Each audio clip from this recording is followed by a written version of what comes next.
You ready?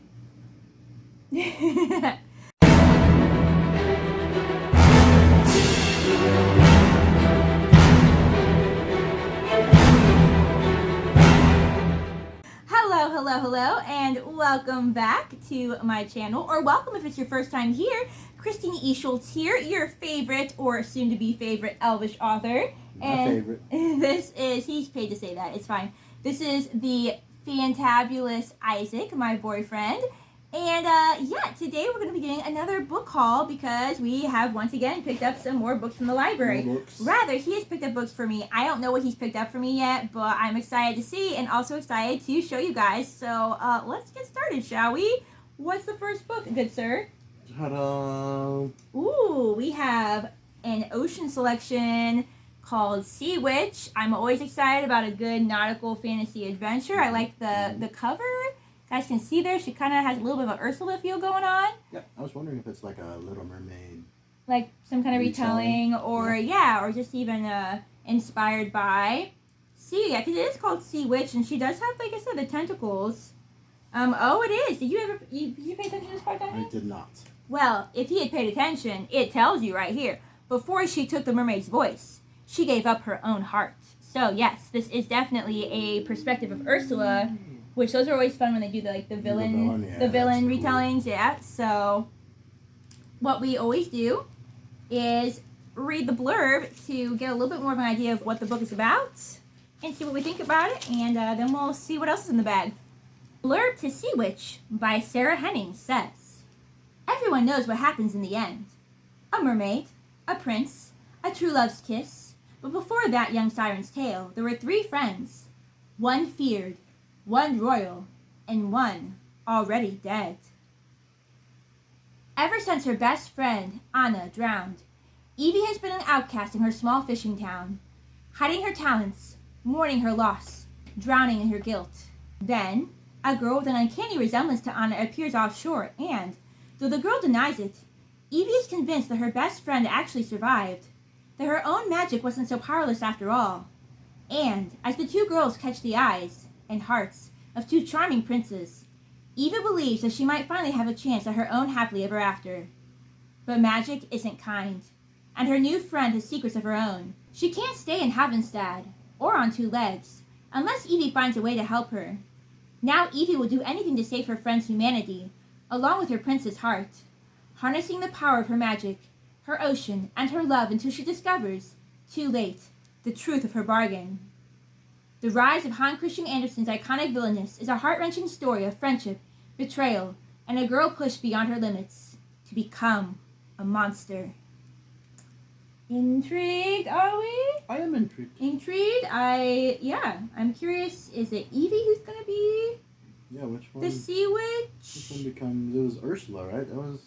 Yeah, Ursula, but sometimes they change their names, or sometimes they had a name before, like in these retellings, they had a name before they had their villain name. Right. Yeah, I'm intrigued by whatever the heck is going on with that, and the story behind how Ursula becomes Ursula and becomes the monster that we know her as. Yeah. So, very good. Next, please. Ready? I am ready for the next selection. Yes. Oh, gosh, don't hit me in the face with it. Ooh, we have a book called Son of the Storm. And sometimes I have a hard time finding these authors' names just because of the library sticker covering it. Who is this person? I seriously don't know. I can't see this person's name at all. So we're gonna have to no, because this is a paperback. Well, maybe you're right. Okay, so I'm gonna try to say this person's name. This is by Suyi Davies Okumbawa. So please forgive me if you're listening if I have not properly pronounced your name, which I know I probably haven't. But yeah, so this takes place, they have a map. I always appreciate a book with a map. And it takes place on the continent of Owan, or it could be Un. But I'm going to call it Owan. And again, people can correct me if they know the proper pronunciation. And the blurb to this particular gem says, let's see here. In the city of Bassa, Danzo is a clever scholar on the cusp of achieving greatness, only he doesn't want it. Instead, he prefers to chase forbidden stories about what lies outside the city walls. The bossy elite claim there is nothing of interest. The city's immigrants are sworn to secrecy. But when Danzo stumbles across a warrior wielding magic that shouldn't exist, he's put on a collision course with Boss's darkest secrets. Drawn into the city's hidden history, he sets out on a journey beyond its borders, and the chaos left in the wake of his discovery threatens to destroy the Empire. The can't-miss epic fantasy of the year from a bold new voice. And there's even a little... Okay, so this is a series called The Nameless Republic. This is book 1. And there's a little scene at the beginning. Let's see what this little scene at the beginning of the book says. He yelped as he moved. A force yanked at his wrapper and set him landing on his buttocks. A hand emerged from the darkness and clamped over his mouth, pressing so hard and high into his nose that he couldn't breathe. Cold, sharp iron landed on his larynx. Someone, breathed hard and fast on his neck. The person barked something under their breath, a language Danzo did not know. Mm-hmm. He shook his head vigorously. The person smacked his mouth, repeated the command, and pressed the blade harder. He struggled, panic beating drums in his chest. I don't understand. Smack, again in the mouth. I get it, I won't scream. He stopped moving, his only emotion the heaving of his shoulders. After what seemed like eternity, the hand grudgingly withdrew from his mouth. Danzo screamed. Something hit his head, heavy, and then darkness embraced him. And that is a little selection from Son of the Storm. I like the cover. As some of you guys probably know by now, I like seeing diverse characters within fantasy, within any genre really, but since fantasy is my favorite, I like seeing diverse characters, and I like that we don't know what he is yet, if he is African American or Hispanic maybe even, or if he's a made-up race inspired by a real race. But again, it's good to see that diversity. And yeah, any thoughts on this book, sir? The blurb didn't give too much away. It didn't, which isn't a horrible thing, because sometimes they give too much away. But it does sound like we got some kind of, corrupt government or something, as these books, a lot of these books tend to do. I'm interested about the magic they're talking about. And the magic, yeah, the warrior's magic that's not supposed to exist. And so, yeah, there are some interesting concepts here. Kind of mysterious, really. Very mysterious. Yeah, kind of mysterious descriptions. So, yeah, still intriguing. But let's see what else we got in the bag, eh? All right. Next. Whoop. We have, the Red Labyrinth. Now, I'm all about a labyrinth. I know. Pan's Labyrinth is one of my favorite films. I don't know, for me, it's still Del Toro's best film. I know there's some debate on that. A lot of people think Shape of Water is his best film. I haven't seen that one. Which was good. We should watch it sometime. But I got a lot of nostalgia and emotion connected to Pan's Labyrinth as well. But also we just happened to see Labyrinth with David Bowie recently in theaters for the 35th anniversary. Oh yeah, it was his first time seeing it. And Very good. He really enjoyed it. So it's cool that we got a book about a labyrinth as well. Let's see what this is about, shall we? The blurb to The Red Labyrinth by Meredith Tate says, to save the hero, she'll have to team up with the villain. But in the labyrinth, nothing is as it seems. The massive labyrinth was built to protect Zadie Calverstein's isolated desert town. Unfortunately, living in the maze's shadow makes her feel anything but safe. Even without its enchanted death traps and illusions, a notorious killer named Dex lurks in its corridors, terrorizing anyone in his path. But when Zadie's best friend vanishes into the labyrinth, and everyone mysteriously forgets that he exists, completing the maze becomes her only hope of saving him. In desperation, Zadie bribes the only person who knows the safe path through, Dex, into forming a tenuous alliance. Navigating a deadly garden, a lethal blood-filled hourglass, and other traps, with an untrustworthy murderer for her guide, Zadie's one wrong step from certain death. But with time running out before her friend and secret crush is lost forever, Zadie must reach the exit and find him. If Dex and the labyrinth don't kill her first. I like that. Yeah, I like that. I've never actually, there's a lot there. I've never actually read a book where you're probably going to be like mostly in a labyrinth, so I'm into that. I like just like a lot of these concepts, like the blood-filled hourglass. Like it sounds like there's going to be some really interesting traps and dangers that they have to go through.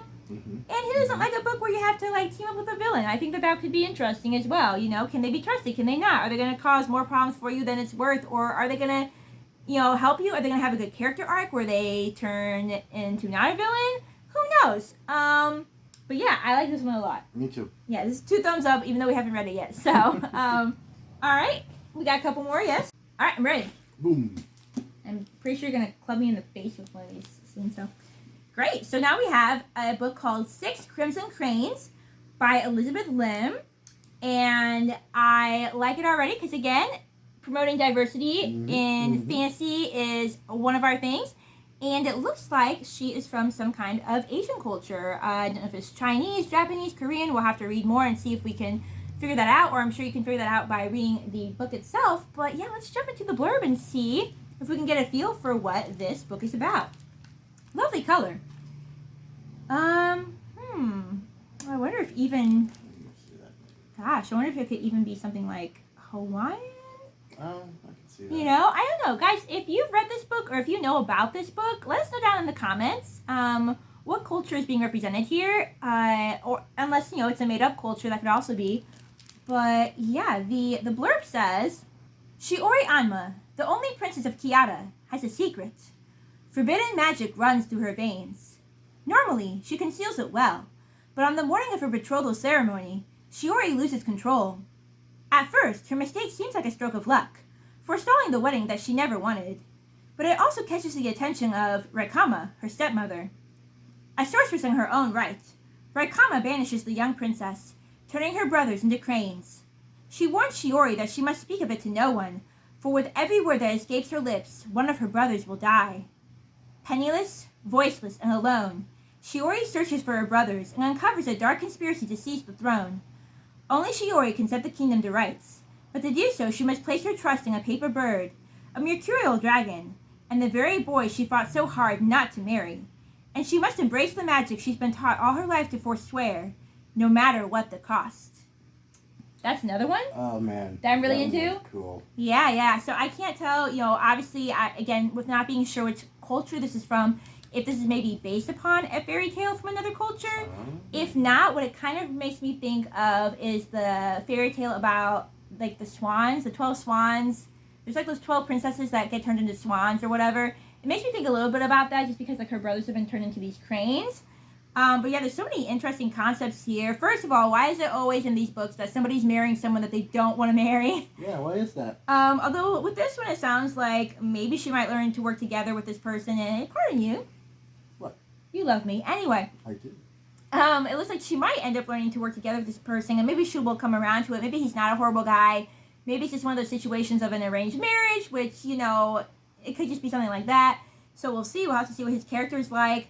But yeah, I like the idea that she can't even talk about it, or her brothers will die. I mean, that's a pretty dark spell. It's a dark spell. So it's like, how is she gonna overcome this and work around that in order to save them? That in some stories, it's like the main character does something bad, but it's the people around them that get the ill effects. Yeah, that does happen quite a bit. Mm-hmm. So, and I also like that she has to place her trust in a paper bird. Yes, I actually want to be friends with this paper bird. And the dragon. Always want to be friends with the dragon. Always. Yeah, even it also makes me just have slight Frozen vibes as well. I got that. Because she has this forbidden magic, and then she loses control, and now everybody is screwed. So yeah, and I guess maybe because of what you said, because in that one, yeah, Elsa's the one that messes up, but then everyone else is kind of paying the price for it. She paid for it too. She did, and obviously Shiori would be too if her brothers die, you know. I was also thinking Beauty and the Beast because it happened to the Beast. Yeah, that's true. The Beast, and then makes the witch mad, right? And then everybody gets turned into things. Yeah, everybody gets turned into objects. You're right. Common thing in fairy tale stories, I suppose. So yeah, very interested in this. For sure, this is another really strong contender of something I would read next, along with like the Labyrinth book. So both of those are really good. Yeah, very cool. Oh, poor other book. Hey, it's gotta step up its game. So, all right, well, let's see it. What we got? Oh, that's a cool cover. Ooh, it's called, very interesting, Fire with Fire by Destiny I Soraya. didn't even notice those were people. Oh, that is cool. Yeah, he's right. So you got like what I'm assuming is a dragon skull. Mm-hmm. This is called Fire with Fire. That would make sense. And then the eyes also double as two humans that we assume would be two of the characters in the book. So, I like when we have like a double blurb. It's not really a double blurb. It's a quote. But the question on the back of the book says, "What if the story that we've been told about dragons is wrong?" We've been told a lot of stories about dragons. Oh my God. But let's see what the blurb has to say about this book. I didn't choose you, and you didn't choose me. But we have each other now. Always. Danny and Eden Rivera were born to kill dragons, but that's the only thing the sisters have in common. For Danny, dragon slaying takes a backseat to everyday high school life. For Eden, slaying is her life. Yet they both agree on one thing. Where dragons are concerned, it's kill or be killed. That is, until Danny actually meets a dragon and ends up forging a rare and magical soul bond with him. As they grow closer, she begins to question everything she thought she knew. Suddenly, the one thing Eden and Danny always agreed on is the one thing that could tear their world apart. With Danny lost to the wrong side, Eden knows that she'll have to risk everything to bring her sister back from the edge, even turning to the mysterious and alluring sorcerers for help. Now on opposite ends of an impending war, the sisters would do whatever it takes to save the other. But the two are playing with magic that is more dangerous than they can imagine, and there is another, more powerful enemy waiting for them, both in the shadows. Yes? Yeah. Yes. So, I'm sorry, but my first thought I had was Game of Thrones, because one of the sisters' name is Danny, and so it's just immediately where my mind jumped. Coincidence, maybe? Might be a coincidence, might be, a smart marketing play. I mean, people think of dragons and Danny, they're just like, ooh, I want to read this book, because it kind of makes me think of that. But yeah, I some of you guys may know I also have my own dragon book. Of course, in that one, the dragons and humans are supposed to work in harmony in my book Blood Maiden. But there is a dynasty where the dragons are very destructive, and so kind of makes me think a little bit of my own book. Although in this book it sounds like all dragons are supposed to be bad. Yep. But she forms this bond with one of them, which makes me wonder, are they really evil, or, do they just attack because they're the ones being attacked? I mean, is there some kind of alternate like history in How we're to going to Train learn Your about Dragon. dragons? So yeah, definitely intrigued by this one as well. I still have to say that my favorites are Between probably those two. Six Crimson Cranes and the Red Labyrinth. Sorry, that's your face. But yeah, you guys can let us know down in the comments which of these books that you'd be interested in reading. If you have read them, which one's your favorite? If you've read them, did you like them? Did you not like them? Of course, give a warning if you're going to include spoilers. But yeah, I think that about wraps up this book haul. So on that note, happy reading, may you be inspired, and I'll see you in my next video.